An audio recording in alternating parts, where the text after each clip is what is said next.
Assalamualaikum warahmatullahi wabarakatuh, Bapak dan Ibu yang terhormat.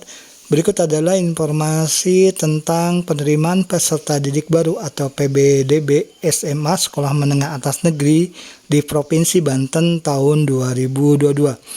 Informasi ini bersumber dari Keputusan Kepala Dinas Pendidikan dan Kebudayaan Provinsi Banten nomor 800/220/Dindikbud/2022 tentang petunjuk teknis penerimaan peserta didik baru pada Sekolah Menengah Atas Negeri, Sekolah Menengah Kejuruan Negeri, dan Sekolah Khusus Negeri Provinsi Banten tahun ajaran 2022-2023. Jadwal penerimaan peserta didik baru atau PPDB pada Sekolah Menengah Atas Negeri di Provinsi Banten tahun 2022 ini sebagai berikut.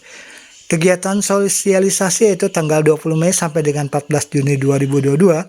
Pendaftaran penerimaan peserta didik baru SMA Negeri jalur zonasi yaitu tanggal 15 sampai dengan 18 Juni 2022. Jalur afirmasi yaitu tanggal 23 sampai dengan 25 Juni 2022. Jalur perpindahan tugas orang tua yaitu tanggal 23 sampai dengan 25 Juni 2022. Dan jalur prestasi yaitu tanggal 30 Juni sampai dengan 2 Juli 2022.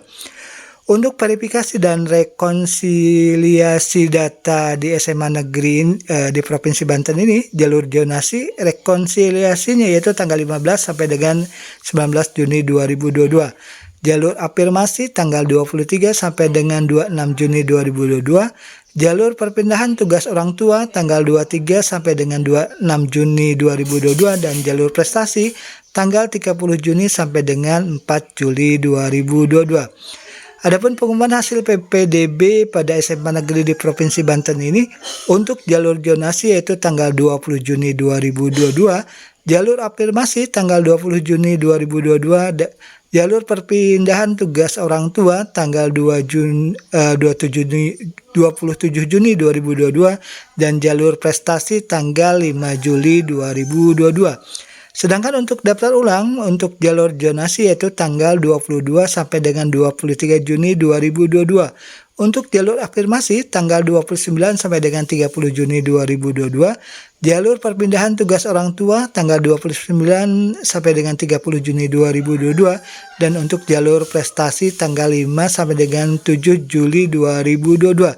Dan awal tahun ajaran baru 2022-2023 di SMA Negeri Provinsi Banten ini yaitu tanggal 11 Juli 2022.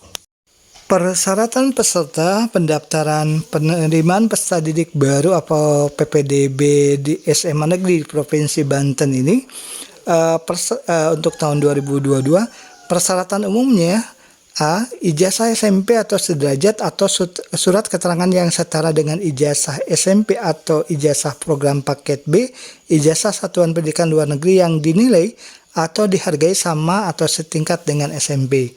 B. Nilai rapor semester 1 sampai dengan semester 5 yang dilegalisir.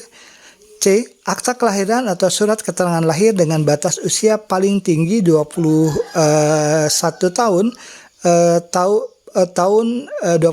tahun pada tanggal 1 Juli 2022. D. Pasfoto berwarna ukuran 3x4 sebanyak 2 lembar dan E. Tangkapan layar titik ke titik dari lokasi tempat tinggal dan satuan pendidikan.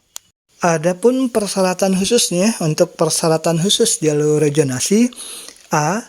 Kartu keluarga yang menunjukkan telah berdomisili paling singkat 1 tahun sebelum tanggal 15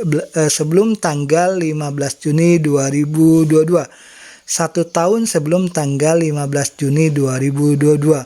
Atau surat keterangan domisili dari RT RW yang dilegalisasi oleh kelurahan setempat yang menerangkan bahwa calon peserta didik yang bersangkutan telah berdomisili paling singkat 1 tahun sebelum tanggal 15 Juni 2022. Untuk calon peserta didik yang tidak memiliki kartu keluarga dikarenakan bencana alam atau bencana sosial.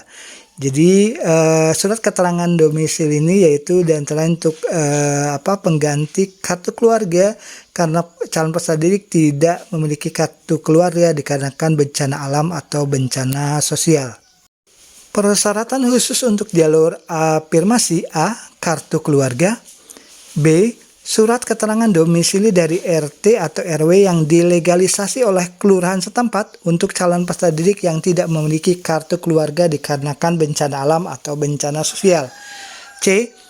Bukti keikutsertaan orang tua atau peserta didik dalam program penanganan keluarga tidak mampu dari pemerintah pusat atau pemerintah daerah. D. Surat pernyataan dari orang tua atau peserta didik yang menyatakan bahwa bukti yang diserahkan pada poin A di atas adalah benar dan bersedia diproses secara hukum apabila terbukti tidak benar. Persyaratan khusus jalur perpindahan orang tua atau wali: A. Surat penugasan dari instansi, lembaga, kantor, atau perusahaan yang memberi tugas. Atau B. SK penempatan atau SK mengajar orang tua di tempat satuan pendidikan calon peserta didik pendaftar.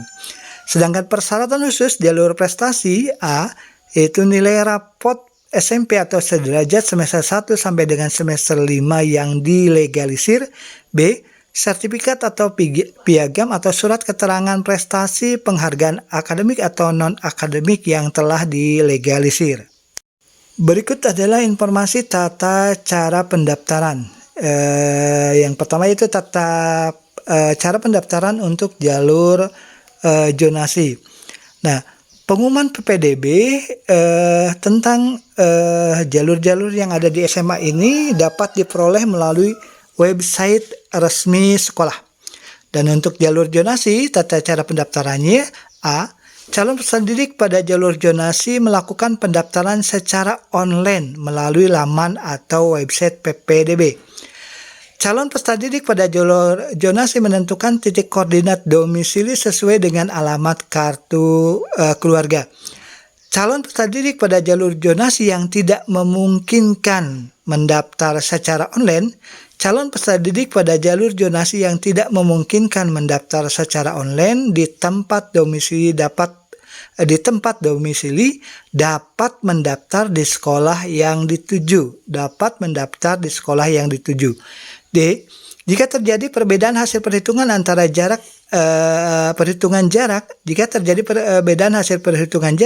antara calon peserta didik pada jalur zonasi dengan panitia PPDB satuan pendidikan, maka akan dilakukan perhitungan atau pengecekan bersama.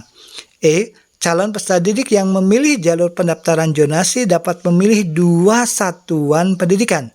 Calon peserta didik yang memilih jalur pendaftaran zonasi dapat memilih 2 satuan pendidikan. F. Calon peserta didik memiliki jarak yang sama dari tempat tinggalnya ke sekolah, maka diperhitungkan dari usia tertua. G. Calon peserta didik yang memilih salah satu jalur pendaftaran dan sudah dinyatakan diterima pada salah satu satuan pendidikan, maka tidak dapat memilih jalur pendaftaran lain. H. Calon peserta didik jalur afirmasi, perpindahan orang tua dan prestasi melakukan pendaftaran dengan metode pendaftaran yang ditentukan satuan pendidikan. I. Calon peserta didik yang sudah memilih jalur pendaftaran pada SMK tidak dapat mengikuti pendaftaran pada jalur SMA dan sebaliknya. Daya tampung. Yang pertama, daya tampung memperhitungkan jumlah peserta didik yang akan diterima dalam satu rombongan belajar dikalikan dengan jumlah rombongan belajar yang tersedia, dikurangi dengan jumlah siswa yang tinggal kelas pada tahun pelajaran sebelumnya, dan dikurangi jumlah siswa program ADEM Kemedikbud khusus untuk satuan pendidikan yang menerima program ADEM dari Kemedikbud. Sedangkan yang tidak berarti tidak dikurangi dengan jumlah siswa program ADEM ini. Yang kedua, calon peserta didik yang berkebutuhan khusus atau penyandang disabilitas paling banyak 2 peserta didik dalam satu rombongan belajar yang akan diterima. Disesuaikan ketersediaan tenaga pendidik dan sarana prasarana pendukung pendidikan layanan khusus. 2. Calon peserta didik yang berkebutuhan khusus atau penyandang disabilitas paling banyak 2 peserta didik dalam satu rombongan belajar yang akan diterima. Disesuaikan ketersediaan tenaga pendidik dan sarana prasarana pendukung pendidikan layanan khusus. Jalur penerimaan peserta didik baru PPDB SMA Negeri di Provinsi Banten terdiri dari 4 jalur, meliputi jalur zonasi, afirmasi, perpindahan orang tua atau wali, dan prestasi. Jalur-jalur tersebut sebagai berikut. Pertama, untuk jalur zonasi. A.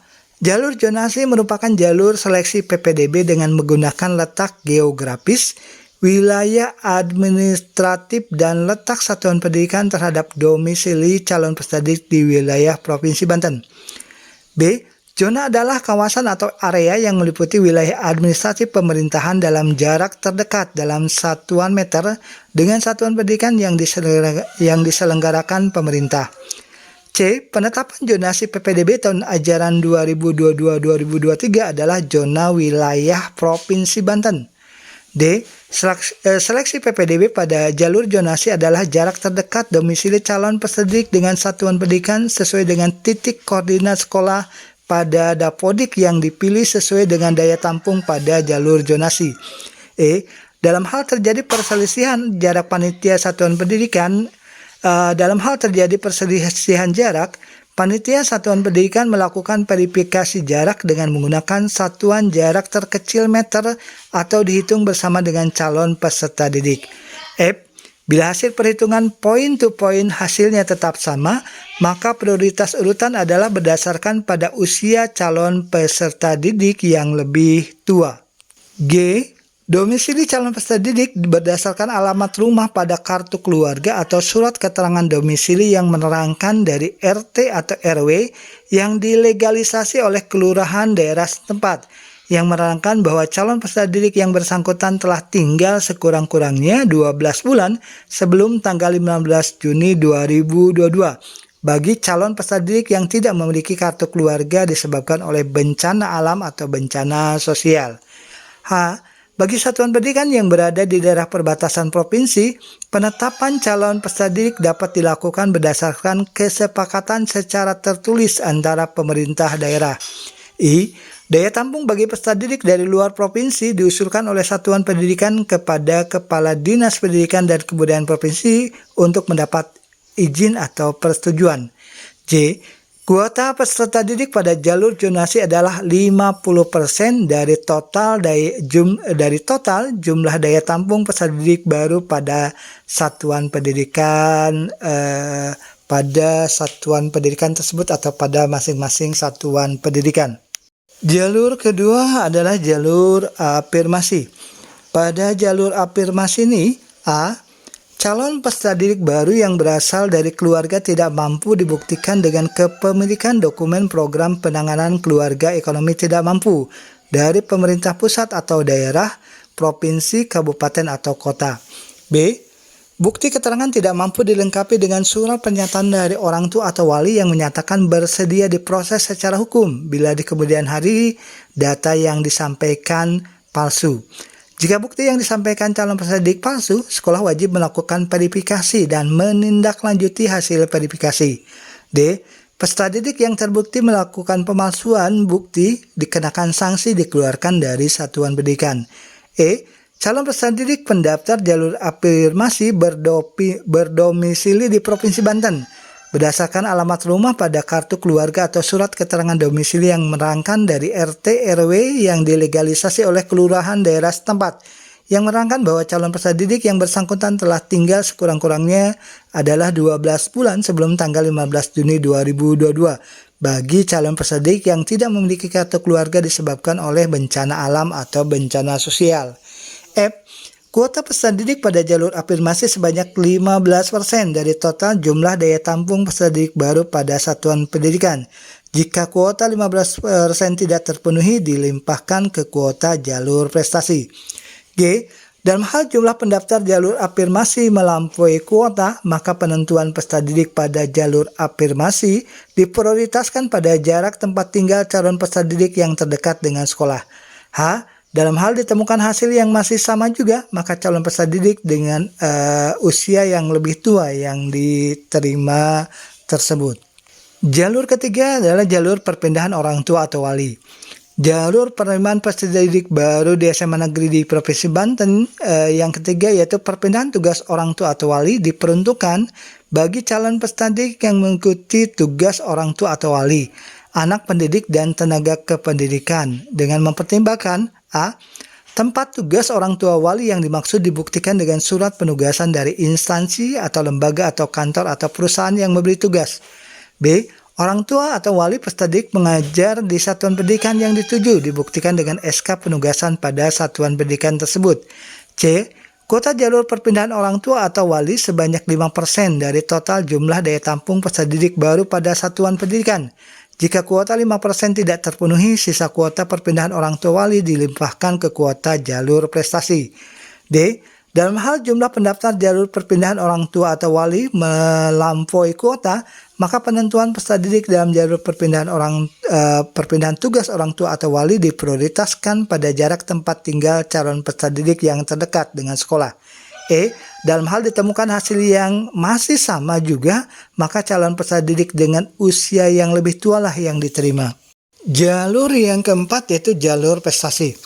Penerimaan peserta didik baru melalui jalur prestasi ditentukan berdasarkan prestasi calon peserta didik, baik prestasi akademik maupun prestasi non-akademik. Kuota calon peserta didik melalui jalur prestasi paling sedikit 30% dari total kuota daya tampung. Dari seluruh kuota jalur prestasi tersebut dialokasikan 60% bagi calon peserta didik jalur prestasi akademik dan 40% dari jalur prestasi non-akademik dengan rincian sebagai berikut. A. Jalur prestasi bidang akademik ditentukan dari 1. Nilai rata-rata rapor semester 1 sampai dengan semester 5 SMP MTS sederajat dengan melampirkan surat keterangan nilai rapor peserta didik dari sekolah asal dikalikan dengan bobot akreditasi sekolah asal dengan rincian sebagai berikut. Akreditasi A bobotnya adalah 100%, akreditasi B bobotnya adalah 80%, dan akreditasi C bobotnya 65%. Belum terakreditasi bobotnya adalah 55%. 2.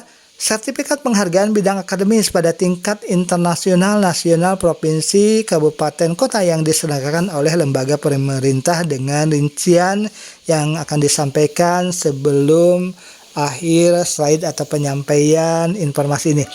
3. Pada jalur prestasi akademis, satuan pendidikan dapat melakukan pengurutan calon peserta didik dengan metode sebagai berikut.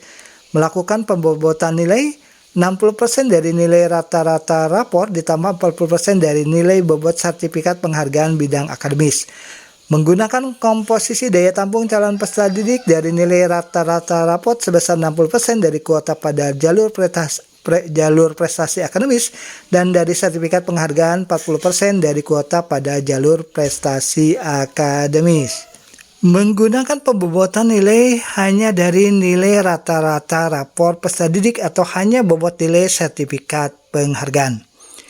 B. Jalur prestasi non-akademik adalah penghargaan pada tingkat internasional, nasional, provinsi, kabupaten atau kota yang diselenggarakan oleh lembaga pemerintah atau induk organisasi yang diakui oleh pemerintah pada bidang seni, olahraga, keagamaan, dan lainnya. Dan bobotnya akan disampaikan pada bagian akhir informasi ini atau slide ini. C. Sertifikat penghargaan kejuaraan dilegalisir dengan ketentuan sebagai berikut. 1.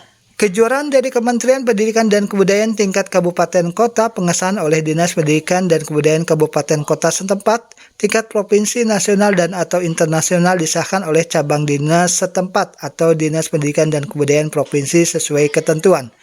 2. Kejuaraan dalam bidang olahraga legalisasi dilakukan oleh organisasi cabang olahraga atau KONI tingkat kabupaten kota provinsi sesuai tingkat kejuaraan. 3. Kejuaraan bidang lainnya dilegalisasi dilakukan oleh panitia penyelenggara atau lembaga yang relevan dan terlibat dalam kejuaraan tersebut. D. Satuan pendidikan diberi kewenangan untuk memverifikasi piagam atau sertifikat sesuai ketentuan dan dapat melakukan uji kompetensi calon peserta didik sesuai kejuaraan yang diperoleh. E. Penilaian prestasi bidang keagamaan berupa hafiz Quran berdasarkan jumlah juz atau bagi non-muslim berupa hafalan kitab suci berdasarkan jumlah bab yang dikuasai calon peserta didik. F. Seleksi keagamaan dilakukan oleh tenaga ahli yang ditunjuk oleh masing-masing satuan pendidikan. G. Dalam hal pendaftar jalur prestasi memiliki hasil seleksi yang sama, maka penentuan peserta didik dalam jalur prestasi diprioritaskan pada jarak tempat tinggal calon peserta didik yang terdekat dengan sekolah. Jika ditemukan hasil yang masih sama juga, maka calon peserta didik dengan usia yang ditentukan dengan usia yang lebih tua lah yang akan diterima, atau yang lebih tua lah yang diterima. Selanjutnya informasi tentang verifikasi penggunaan dan penilaian calon peserta didik baru SMA negeri di Provinsi Banten. Untuk jalur zonasi, A. Verifikasi keabsahan dokumen persyaratan calon peserta didik dilakukan oleh satuan pendidikan yang dituju. B. Mengukur jarak tempat tinggal atau domisili dalam rumah calon peserta didik ke sekolah yang dituju menggunakan pengukuran geospasial point to point. C. Membuat peringkat jarak domisili calon peserta didik ke satuan pendidikan sesuai batas kuota jalur zonasi. D. Jika pada batas kuota terdapat beberapa calon peserta didik yang memiliki jarak yang sama, maka panitia satuan pendidikan melakukan verifikasi jarak dengan menggunakan satuan meter. E. Dalam hal ditemukan pendaftar memiliki hasil seleksi jarak sama, penentuan urutan berdasarkan calon peserta didik yang usianya lebih tua. Verifikasi pada jalur afirmasi. A. Verifikasi keabsahan dokumen persyaratan calon peserta didik dilakukan oleh satuan pendidikan yang dituju. B. Menilai bukti keikutsertaan program penanganan keluarga tidak mampu dan surat pernyataan orang tua. C. Jika calon peserta yang memenuhi syarat telah melebihi kuota jalur afirmasi yang ditetapkan satuan pendidikan, maka prioritas urutan didasarkan pada domisili calon peserta didik yang terdekat dengan satuan pendidikan yang dituju. Bila hasil urutan masih melebihi kuota, maka seleksi selanjutnya didasarkan urutan prioritas calon peserta didik yang lebih tua usianya. D. Dalam hal ditemukan pendaftar memiliki hasil seleksi jarak sama, penentuan urutan berdasarkan calon peserta didik yang usianya lebih tua. Verifikasi jalur perpindahan tugas orang tua atau wali. A. Verifikasi keabsahan dokumen persyaratan calon peserta didik dilakukan oleh satuan pendidikan. B. Jika calon peserta didik yang memenuhi syarat melebihi kuota jalur perpindahan orang tua atau wali, maka prioritas urutan didasarkan pada domisili calon peserta didik yang terdekat dengan satuan pendidikan yang dituju. Kemudian bila hasil urutan masih melebihi kuota, maka seleksi selanjutnya didasarkan urutan prioritas calon peserta didik yang lebih tua usianya. Dalam hal ditemukan pendaftar memiliki hasil seleksi jarak yang sama, penentuan urutan berdasarkan calon peserta didik yang usianya lebih tua. Verifikasi jalur prestasi. A. Verifikasi keabsahan dokumen persyaratan calon peserta didik dilakukan oleh satuan pendidikan. B. Penilaian prestasi calon peserta didik. 1. Prestasi akademik. A. Nilai rapat semester 1 sampai dengan semester 5 SMP, MTS atau yang sederajat. B. Prestasi perlombaan kejuaraan bidang akademik dengan pembuatan nilai yang akan disampaikan pada bagian akhir slide atau informasi ini yang merujuk pada lampiran 2 surat keputusan ini. Verifikasi prestasi non-akademik. A. Seleksi jalur prestasi non-akademik didasarkan pada pemeringkatan sesuai prestasi dan tingkat capaian prestasi dari berbagai kejuaraan yang diselenggarakan oleh lembaga pemerintah sesuai dengan pembuatan nilai yang akan disampaikan pada bagian akhir ini. B. Uji prestasi dapat dilakukan oleh panitia PPDB di satuan pendidikan. C. Penilaian hasil uji prestasi oleh panitia tingkat satuan pendidikan menggunakan nilai maksimum 100. D. Prestasi non-akademik didasarkan pada perolehan hasil kejuaraan di tingkat internasional, nasional, provinsi, kabupaten, atau kota. E. Bukti atas prestasi atau penghargaan sebagaimana dimaksud tadi, yaitu kejuaraan yang diperoleh selama menjadi siswa SMP atau MTS atau sederajat dan atau 3 tahun terakhir sebelum tanggal 15 Juni 2022. F. Pengesahan sertifikat kejuaraan diverifikasi dan dilegalisasi oleh lembaga penyelenggara. G. Prestasi di bidang keagamaan yang dimaksud adalah hafiz Quran berdasarkan jumlah juz yang dikuasai calon peserta didik dengan jumlah juz yang dikuasai minimal 2 juz atau hafal kitab suci bagi agama non-muslim minimal 2 bab. Dibuktikan dengan surat keterangan dari lembaga tahfidz atau lainnya yang ada di satuan pendidikan asal calon peserta didik dan atau pengujian di satuan pendidikan masing-masing yang dituju oleh tim atau tenaga ahli yang ditunjuk satuan pendidikan. H. Dalam hal pemeringkatan pendaftar jalur prestasi memiliki hasil seleksi yang sama, maka penentuan peserta didik dalam jalur prestasi diprioritaskan pada jarak tempat tinggal calon peserta didik yang terdekat dengan sekolah. I. Jika ditemukan hasil yang masih sama juga, maka calon peserta didik ditentukan berdasarkan usia yang lebih tua. Penetapan dan pengumuman hasil seleksi. 1. Calon peserta didik yang diterima ditetapkan melalui keputusan Kepala Satuan Pendidikan. 2. Pengumuman penetapan hasil seleksi satuan pendidikan memuat nomor pendaftaran, nama peserta didik yang diterima, dan asal satuan pendidikan. Ketiga, pengumuman hasil seleksi dilakukan secara online melalui website satuan pendidikan masing-masing. Daftar ulang. Sekaitan dengan daftar ulang ini, pertama, peserta didik yang telah diterima pada satuan pendidikan wajib melakukan daftar ulang dengan protokol kesehatan sesuai masa darurat COVID-19 yang ditetapkan oleh Gubernur Banten. 2. Jika sampai batas waktu yang telah ditetapkan calon peserta didik yang telah diterima tidak mendaftarkan ulang, maka dianggap mengundurkan diri. 3. Kuota calon peserta didik yang mengundurkan diri akan diisi oleh calon peserta didik yang sesuai urutan selanjutnya pada jalur tersebut hingga memenuhi kuota pada jalur tersebut. 4. Persyaratan daftar ulang bagi calon peserta didik yang dinyatakan diterima adalah sebagai berikut. A. Menunjukkan dokumen asli. B. Kartu pendaftaran asli. C. Menunjukkan bukti tanda lulus seleksi yang dikeluarkan oleh satuan pendidikan masing-masing. Dan D. Dokumen lainnya yang ditetapkan oleh satuan pendidikan yang bersangkutan. Sekaitan dengan pembobotan sertifikat akademis pada jalur prestasi akademis dan non-akademis seleksi PPDB, pembobotannya sebagai berikut. Juara 3, 2, 1 tingkat kabupaten bobotnya 5, 10, 15. Juara 3, 2, 1 tingkat provinsi bobotnya 20, 25, 30. Juara harapan 3, harapan 2, harapan 1 tingkat nasional bobotnya 35, 40, 45. Juara 3, 2, 1 tingkat nasional bobotnya 50, 55, 60. Juara harapan 3, harapan 2, harapan 1 tingkat internasional bobotnya 65, 70, 75. Dan juara 3, 2, 1 tingkat internasional bobotnya 80, 85, 90. Bapak dan Ibu yang terhormat, demikianlah informasi sekaitan dengan penerimaan peserta didik baru atau PPDB SMA Negeri di Provinsi Banten tahun 2022. Semoga bermanfaat. Terima kasih atas perhatiannya. Mohon maaf bila ada salah dan keliru. Wassalamualaikum warahmatullahi wabarakatuh.